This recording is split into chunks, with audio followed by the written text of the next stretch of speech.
Kemudian fa anta tusamma zaujan, setelah pernikahan terjadi maka si laki disebut dengan suami. Sebelum nikah terjadi akad itu belum suaminya. Maka maaf, ini adat yang harus dirubah walaupun pelan-pelan. Mempelai si calon istri, calon suami disandingin berduaan, ditutupin pakai kain, akad di depan apa? Penghulu. Ini adat Hindu. Coba lihatin orang Hindu deh, film-film India. Saya memang senang film India. Kan begitu kan? Ngiter dulu beberapa kali, terus duduk dia apa? Nah itu adat Hindu. Karena apa? Saat itu dia nggak boleh di samping lakinya karena belum jadi suami. Sekaligus si saksi apa harus syarat saksi? Adil kan? Adil itu maksudnya nggak ngelakuin dosa besar, jarang ngelakuin dosa kecil. Jadi dosa kecil ngelakuin tapi jarang, dosa besar nggak pernah. Itu disebut dengan adil. Nah makanya kan yang jadi saksi supaya adil kan ada khutbah nikah, istighfar kan, gulu jami'an astaghfirullah. Nah istighfar itu kan taubat. Semua yang hadir jadi adil, termasuk si saksi. Nah sekarang udah diistighfarin si saksi, tapi depan mukanya ada maksiat tuh, laki perempuan berdampingan. Mana baju perempuannya kita nggak jelas ya sekarang kan, dada kemana-mana, belahan sampai setengah kelihatan. Lah itu saksi ngeliatin, habis itu jadi saksi, ngelakuin dosa besar gak saat itu?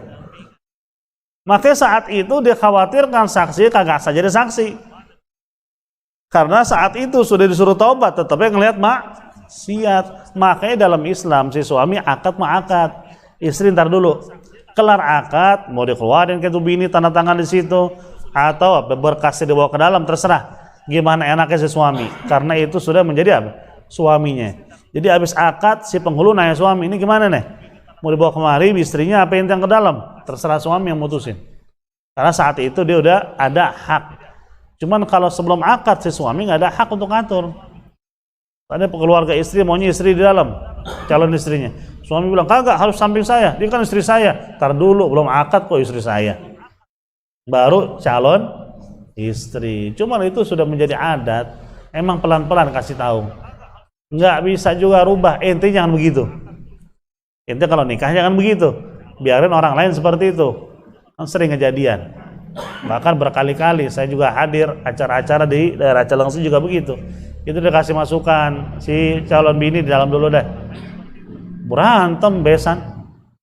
Udah biasa begini. Waduh, udah repot juga nih begini nih. Nah, terus gimana kalau begitu? Ya kita nggak usah hadir pas akadnya deh. Dan itu kejadian di depan muka kita gitu loh. Itu hal-hal seperti itu yang berkaitan dengan perkara yang haram, hati-hati. Adat nggak boleh ngalahin syariat.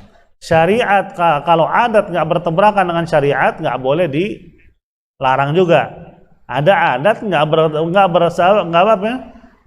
melanggar syariat nggak boleh dilarang, biarin aja. Karena di zaman Nabi banyak adat yang dijalanin, seperti orang-orang Ethiopia, Habasyah. Mereka joget-joget, nyanyi-nyanyi dalam masjid Nabi. Nabi nggak larang, itu adat mereka. Dan budak-budak perempuan mereka nyanyi-nyanyi dalam rumahnya Nabi. Nabi ada lagi tiduran. Sayyidina Abu Bakar Siddiq masuk.